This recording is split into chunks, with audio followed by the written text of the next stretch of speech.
This base usually comes with the palm router. But did you know you can buy a base like this separately?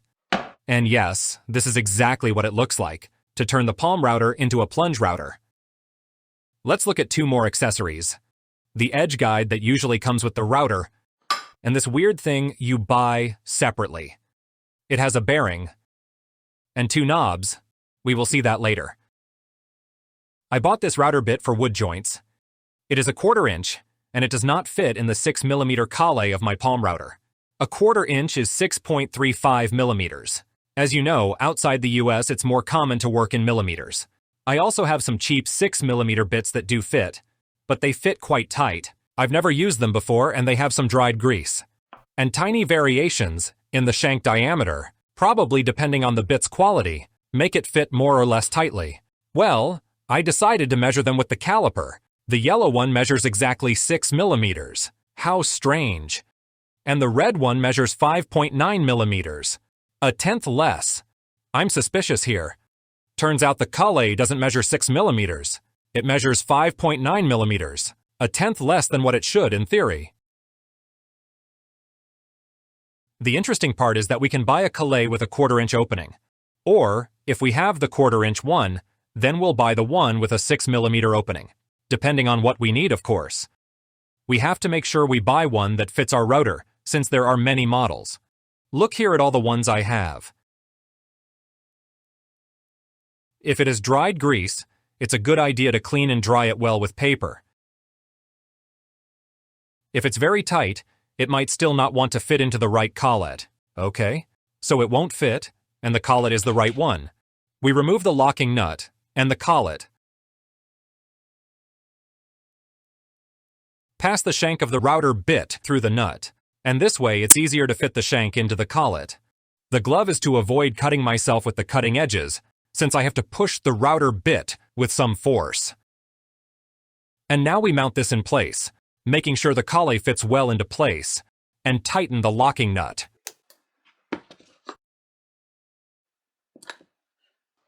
Also, has it never happened to you that sometimes, after routing a piece of wood, you loosen the nut, and the router bit doesn't want to come out? Sometimes a few light taps on the nut are enough. Or if it still doesn't come out, you might have to tap the collet.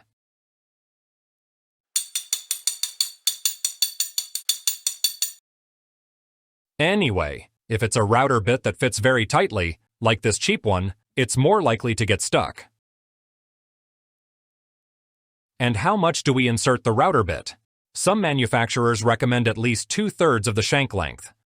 Other recommendations say to insert the whole shank until it bottoms out, then lift it slightly. The base is released this easily, and you can adjust its position.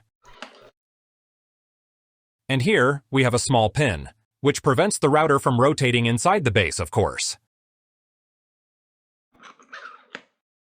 Okay, we also have here some scales that help us adjust the routing depth. One scale in inches, and another in millimeters. Let me remove this piece. And I'm going to put on an insert plate. As you know, I bought the insert plate to make a router table, and it'll help me route the recess to fit the insert plate flush with the tabletop. Without the plate installed, I couldn't reach the inner part of the recess properly, up to where the hole is cut. Now, if I adjust the depth like this, I still have to add the thickness of the plate itself. But I have thin plywood that is just slightly thicker. I'm going to use it like this to set the recess depth. This way, I'll make the recess just slightly deeper than the plate's thickness. Now, suppose I do this and want to adjust the exact thickness of the plate. Let's invent a trick. Without changing the adjustment, I removed the plate. And now I want to increase the depth by exactly the thickness of the insert plate. Using the scales won't be very precise. I care about this edge. This is the upper part of the base. Notice that this edge isn't horizontal, but sloped. Let's go to the upper part. I put this clamp here, slightly away from the edge and not too tight. And now I want to adjust the thickness of the plate between the edge and the clamp. I place the plate against the edge and move the clamp, pressing the plate. I press the side of the clamp against the plate and tighten the clamp.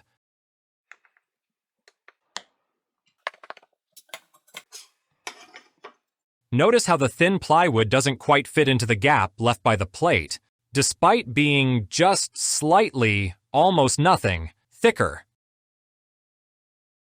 Now I release the base, move it against the clamp and tighten it again. And this way I add the depth of the plate's thickness. But I don't want to go that tight. I prefer to use the thin plywood, which will let me make adjustments when installing the plate in the tabletop. Another option is to cut a large hole and route just a rabbet around it. I could use the plate to set the depth that easily. And I'd try to route the rabbet without using the plate. But if the rabbet is a bit wide, the router's base loses support. Then, routing with the bearing against the strip won't be a problem. But it would be a very narrow rabbet. And as soon as I want to route further in, up to the hole I marked, this narrow base loses stability. Well, I can set the depth like this. And now, to add the plate's thickness, I measured the plate and it's about 5 millimeters thick. So I adjust 5 millimeters with the scale. Hard to be precise. I can move it less than 5 millimeters and keep routing and adjusting bit by bit. Or I can route a bit deeper and then shim the plate from underneath, which is what I intend to do. We already saw in previous videos that for the palm router, you can buy insert plates. I'll leave you the links in the description. Let's look at 2 more accessories. The edge guide that usually comes with the router. And this weird thing you buy separately. It has a bearing and 2 knobs. We'll see that later. The edge guide is very simple, but very easy to attach and use.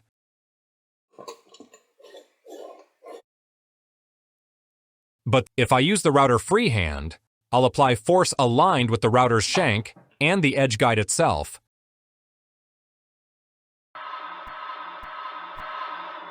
But if I use it as a table router guide, if I push too hard at the entry, it moves. Notice here, there are some slots. They're to fit this sort of guide rail of this piece. Thanks to that, this won't rotate sideways. I can adjust the height as needed. Here I have the guide bearing. If I loosen this knob, with this other one, I adjust the bearing's position relative to the router bit's cutting edge. So, I make the necessary adjustments and route the groove I need. It's true that if I rotate the router a lot during routing, the router bit will cut a groove that's more or less wide.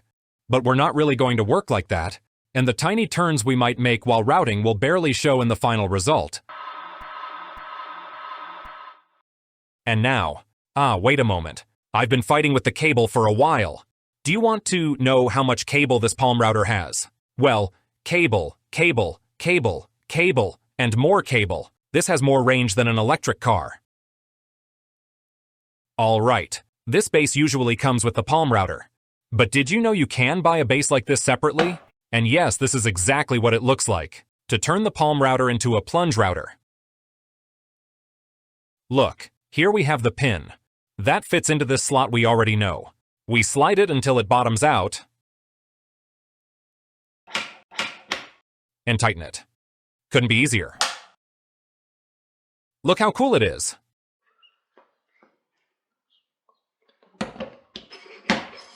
It has its depth locking lever.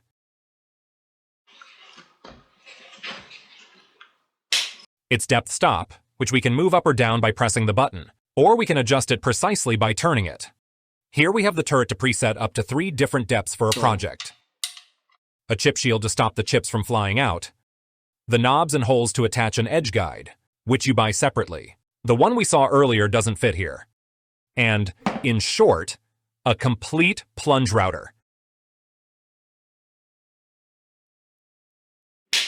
And switching from plunge router mode to palm router mode is this easy.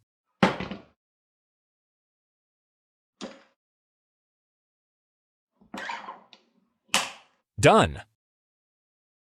You're wondering if I can attach the insert plate to the plunge router base. Well, no. The holes on this model don't line up at all. Thanks for watching the video, and if you like my videos, subscribe and hit the bell.